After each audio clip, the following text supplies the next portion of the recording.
जो तहरीक तालिबान पाकिस्तान है वो एक एक्सट्रीमिस्ट ग्रुप है और एक टेररिस्ट ग्रुप है, और अफ़गानिस्तान की जो हुकूमत है, तालिबान जो हैं, वो उसको सपोर्ट कर रहे हैं इन क्रॉस बॉर्डर अटैक्स और cross border terrorism in Pakistan. साहब जो है वो यानी कि जो पंजाब असेंबली में बैठे हुए हैं, मेंबर हैं, और उनका कहना ये है कि जी हम लोग जो है, यानी हम लोग नहीं, यानी कि गवर्नमेंट जो है, फेडरल गवर्नमेंट जो है वो ये सोच रही है कि पीटीआई के ऊपर बैन लगा दिया जाए। बड़ी अजीब सी बात है जी, पीटीआई पे आप किस बात का बैन लगा रहे हैं? अता ताड़ साहब का कहना ये है कि पीटीआई ने वो काम किए जो कि हमारा दुश्मन भारत भी हमारे खिलाफ नहीं कर सका। जी हाँ, भारत को एक बार फिर हमने दुश्मन डिक्लेयर कर दिया है, लेकिन साथ साथ एक तारीफ भी कर दी है कि हमारा वो नुकसान जो है भारत ने भी नहीं किया जो कि बकौल अता ताड़ साहब के हमारा नुकसान किया है पीटीआई ने। उनका कहना ये अब ये एक यूएन सैंक्शंस मॉनिटरिंग टीम है, ये उन्होंने एक असेसमेंट जारी की और इसमें ये कहा कि जो तहरीक तालिबान पाकिस्तान के जो अटैक्स हैं against Pakistani security forces, Pakistan की अवाम, इससे कई लोग, सैकड़ों लोग जो है वो मारे जा चुके हैं। पाकिस्तान कैसे तरक्की कर सकता है जब तक दहशतगर्द जमातें पाकिस्तान के अंदर हमले करते रहें और अफगानिस्तान की जो सरकार है वो खामोश रहे, बल्कि टीटीपी के लोगों को सपोर्ट करे। इसमें तो चाइनीज से भी पूछना बनता है कि चाइना जो है, जो मुल्क, अब देखें ये यूएन सैंक्शंस कमेटी की रिपोर्ट है, अगर क्या चाइनीज को नहीं पता कि यूएन सैंक्शंस कमेटी ये कह रही है कि पाकिस्तान के अंदर हमले करवाने, पाकिस्तान के फौजियों को शहीद कराने, अवाम को शहीद करवाने, जनरल पब्लिक को शहीद करवाने में अफगानिस्तान की हुकूमत का किरदार है। ये है कि पाकिस्तान और पीटीआई एक साथ नहीं चल सकते। वैसे ये सुनकर मुझे बड़ी हैरत हुई, मुझे हंसी भी आई और मैंने अपना सर भी पीटा कि ये अल्लाह, मैं कौन से देश में पैदा हो गई हूँ और ये किस किस्म के लोग हैं जो ठीक होने का नाम ही नहीं ले रहे। वरना बहुत बार ऐसा होता है, लोगों से गलतियां होती हैं, लोग मिस्टेक्स करते हैं, हम भी करते हैं, फिर हम उससे सीखते हैं, अपने आप को ठीक करते हैं। लेकिन हमारी कंट्री के लोग भाई, वो तो जिसे कहते हैं ना कि किसी तरीके से ना तो सीखने को तैयार है, ना ही सुधरने को तैयार है। अगर थोड़ा सा भी इनको लगे कि ना हमारे फेवर में नहीं है ना, बस फ्रॉड हो गया। भाई पूरी दुनिया ऐसे करती है, कई जगह ऐसे होते हैं जहाँ मैच नहीं होता दूसरे वेन्यू रख लेते हैं, तो उसके साथ फ्रॉड हो गया। कोई फ्रॉड नहीं है, वो खेलने आ रहे हैं, ये उनकी बहुत बड़ी बात है। हम इस बात पे अप्रिशिएट करिए, चलो उन्होंने मान तो लिया, कहीं ना कहीं तो खेलते हैं, दुबई में खेल रहे हैं, कोई फ्रॉड नहीं है। पाकिस्तानियों को चाहिए कि सब्र तहम्मुल का मुजाहरा करें और इंडिया टीम को वेलकम कहेंगे, कहीं तो खेलने के लिए हमारे साथ तैयार है। कर भी सकते हैं, देखिए ना पॉलिसीज़ होती हैं ना, ये कौन सा कि हम उसमें ये कहेंगे कि उसने हमारी ये बात मान ली। उसने पॉलिसीज़ होती हैं, वो जिस कंट्री को देखते हैं कि भाई इस वक्त हमें इसका साथ देना चाहिए, वो उसका दे देते हैं। नेक्स्ट टाइम वो देखते नहीं, ये हमारी फेवर में नहीं आ रही, ये हमें फेवरेबल नहीं लग रही, हमें किसी दूसरी का साथ देना चाहिए। ये तो पॉलिसीज़ होती हैं, पॉलिटिकल सिचुएशन होती है, जो जो उन्हें बेहतर लगता है वो उसका साथ दे देते हैं। अब आप इमेजिन करें कि अगर नेटो के कैलिबर का वेपन एक दहशतगर्द ग्रुप के हाथ लग जाए और पाकिस्तान की जो जो जो बॉर्डर्स हैं उस पे खड़े होकर वो सीधे मारते हैं अंदर, कुछ अंदर आके मारते हैं, कुछ बॉर्डर पे मारते हैं। करते थे। और इस बारे में भी कोई शक नहीं कि अगर इमरान खान वापस आए तब भी वो कुछ इसी किस्म की बातें करेंगे, इससे बेहतर बातें वो कर नहीं सकते। लेकिन बहरहाल इमरान खान ने लोगों को एक रास्ता दिखाया, इमरान खान ने लोगों को बताया बार बार अपने लिए ही। हालांकि इमरान खान ने इसलिए नहीं कि इमरान खान को बड़ा कोई ये शौक हो रहा है कि जी एस्टेब्लिशमेंट हो या फौज हो, वो अपने काम से काम रखे और पॉलिटिक्स में इंटरफेयर ना करे, ऐसा कुछ इमरान खान नहीं चाहते। इमरान खान सिर्फ ये चाहते हैं मुझे ले आओ तो सब ठीक है, मुझे नहीं लाओ तो एटम बम मार दो पाकिस्तान पे। ये भी इमरान खान के ही अल्फाज हैं। जी हाँ, कि अगर मैं नहीं तो पाकिस्तान नहीं, ये भी इमरान खान नहीं कहा था। लेकिन फिर भी जो कुछ हो रहा है इमरान खान के साथ वो भी गलत है। इमरान खान की पार्टी को जिस तरह से बैन किया जा रहा है और साथ साथ डरे हुए हैं, सहमे हुए हैं, घबराए हुए हैं, ना सिर्फ गवर्नमेंट बल्कि एस्टेब्लिशमेंट भाई लोग भी। इसीलिए जब कल मैं गई वहां टर्किश एम्बेसी और है ना, पाकिस्तान तो एक मुसलमानी ये मज़हब है ना, पाकिस्तान में तो मुसलमान ज़्यादातर रहते हैं, तो हमने मुतालिया में भी पढ़ा है कि अक़लियतों को तहफ़्फ़ुज़ दिया जाता है पाकिस्तान में। अक़लियतें पाकिस्तान की है ना, माइनॉरिटीज़ की है ना, वो कोई बांग्लादेश की या इधर उधर की थोड़ी है, वो पैदा यहाँ पर हुए हैं ना, उनके पास आईडी कार्ड जो है उसके ऊपर पाकिस्तानी लिखा होता है, तो वो हमसे अलग नहीं है।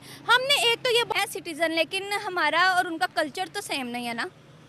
कल्चर सेम है। आपका कल्चर क्या है? मुसलमान है हमारे, और जो कल्चर्स वगैरह होते हैं हमारी ईद वगैरह, उनकी जो है वो काफ़ी और कल्चर्स है, जैसे बुत को पूजना, बुत बुत परस्ती करना। यहाँ पर ऑब्वियसली बन जाएंगे। दुबई में इस टाइम किंग खान है, शाहरुख खान है, काफ़ी टीमें परचेज़ की हैं उसने, काफ़ी हमारे कह रहे हो इनके जो एक्टर्स हैं उन्होंने काफ़ी टीमें परचेज़ की हैं, तो बैटिंग करते हैं। और नहीं, फेवर तो नहीं दिया जी, बस वो कहते हैं जी मामला जो है सेट हो जाए, क्रिकेट की बहाली हो, ये ना हो कि क्रिकेट मैच ही ख़त्म हो जाए। अगर इंडिया हमारे साथ दुबई में भी खेले तो हम वहाँ भी खेलने को तैयार हैं, श्रीलंका खेल ले, बांग्लादेश खेले, कहीं भी खेल ले। तो ये क्रिकेट को प्रमोट कर रहे हैं, हमें चाहिए कि बगैर इसके के बजाय मैच ही ना हो। इससे अच्छा है कि कहीं ना कहीं मैच हो जाए और पाकिस्तान वहाँ इंडिया के साथ जाकर खेल ले। तो ये एक अच्छा फैसला है, इसमें किसी को फेवर नहीं है।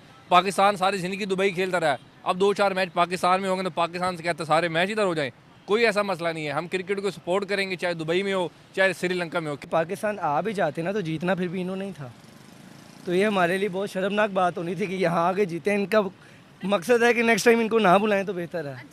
ये तो यहाँ से जीत कर जाएंगे तो और चीपलेस बात होगी ना। 100% उन्होंने ही जीतना है। अगर पाकिस्तान के होगी 100% श्योरिटी है, ये कोई ब्रिटिश कंट्री नहीं है, यहाँ वो नहीं बिक सकती। वो तो देशभक्त होते हैं अपनी मुल्क के, वो कहाँ बिक सकते हैं। उनके लिए तो परफॉर्म है कि जंग में लड़े हो या वो स्टेडियम में हो, एक तरह वहाँ होता है। आपको नहीं पता, बाद की बात की है, जो अंदर की बातें होती हैं, हो सकता है वो खुद ऑफर कराता है कि भाई हम आ रहे हैं पाकिस्तान, ऑफर करवा दे हम आ रहे हैं पाकिस्तान। कोई पता भी नहीं है, कोई पता थोड़ी होता है किसी का। मतलब चैंपियंस ट्रॉफी उनको इस हद तक प्यारी है। हाँ है, बिल्कुल है, हर कंट्री को प्यारी है। तो उन्होंने उसको इंडिया ने तो कभी छोड़ना ही नहीं था उसको, फिर वो तैयार हो जाते। लेकिन अब उन्होंने चूंकि एक थर्ड कंट्री ने आगे बीच में मामले को हल कर दिया है, तो इसलिए अब उनको सपोर्ट मिल गया। अदरवाइज अगर वो उसको कैंसिल करते तो फिर उन्होंने यही सोचना था कि नहीं इससे बेहतर है हम पाकिस्तान जाके खेल लें, फिर उन्होंने पाकिस्तान आ जाना था। जब 1957 की जंग हुई थी, जब उसके बाद फिर पाकिस्तान और इंडिया अलग हुआ था, तो क्या कहते हैं इंडियन और पाकिस्तान बिल्कुल अलग हो गए थे ना, तो हमारे तो यहाँ पे सिर्फ पाकिस्तान थे ना। 1957 में कौन सी जंग हुई थी? 18। कमाल करते हैं आप, मुल्क उनके ऊपर प्रेशर नहीं डाल सकता कोई भी, और हम जो है वो मतलब मैं तो समझने से कासर हूं। हमारे पास क्या चॉइस है? चीनी खामोश हैं, अमेरिकन हमें असला दे सकते हैं, स्मॉल आर्म्स, पता नहीं देंगे कि नहीं देंगे। रीजनल कंसेंसस ही कोई नहीं है कि अफगान तालिबान को समझाएं, बैठाएं और कहें यार क्या कर रहे हो। उनको समझाएं, बैठाएं और कहें कि भैया क्या कर रहे हो, किधर जा रहे हो, कौन सी मंजिल है आपकी। वो कहता है हमें आपकी परवाह ही नहीं है, हमने आपके साथ इंगेज ही नहीं करना, हम आपके साथ बात ही नहीं करना चाहते, आपने जो करना है कर लो। अफगान तालिबान डरते हैं तो अलकायदा से डरते हैं या इस्लामिक स्टेट से डरते हैं, लेकिन टीटीपी और अलकायदा का आपस में नेक्सस है। यूएन की रिपोर्ट कहती है इस्लामिक स्टेट से वो डरते हैं, ठीक है। कल कलां को कोई और मुल्क जो है वो इस्लामिक स्टेट पे पैसे लगाएगा, पाकिस्तान तो नहीं लगा सकता कि चलो अफगान तालिबान को सेट करो। लेकिन क्वेश्चन ये है कि अफगानिस्तान एक टूटा फूटा मुल्क है, उनका क्या जाना है, कुछ भी नहीं। आप उनसे लड़ ही नहीं सकते because they have nothing to lose. उनके पास लूज करने को कुछ है ही नहीं है। समझ रहे हैं आप बात को? सो ये फैक्टर्स हैं, मैं समझता हूँ they needs to be taken into the consideration.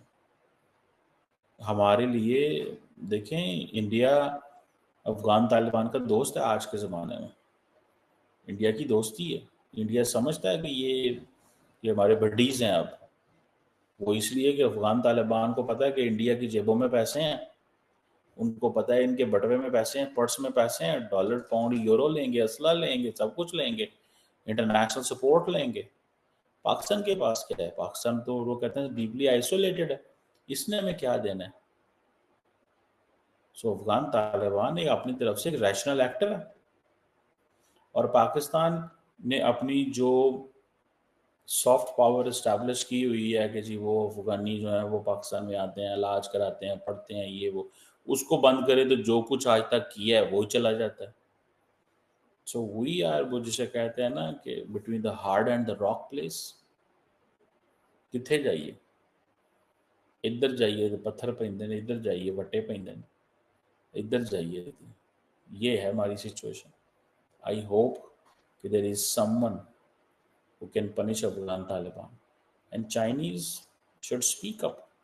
कब बोलेंगे वो अपना ग्रेट पावर स्टेटस तो लेना चाहते हैं लेकिन बोलना नहीं चाहते। वो अपना पॉलिटिकल, फाइनेंशियल, डिप्लोमेटिक कैपिटल कहीं भी दुनिया में एग्जॉस्ट नहीं करना चाहते। उनको तो एक चीज़ का पता नहीं क्या मसला है, वो समझते हैं कि नहीं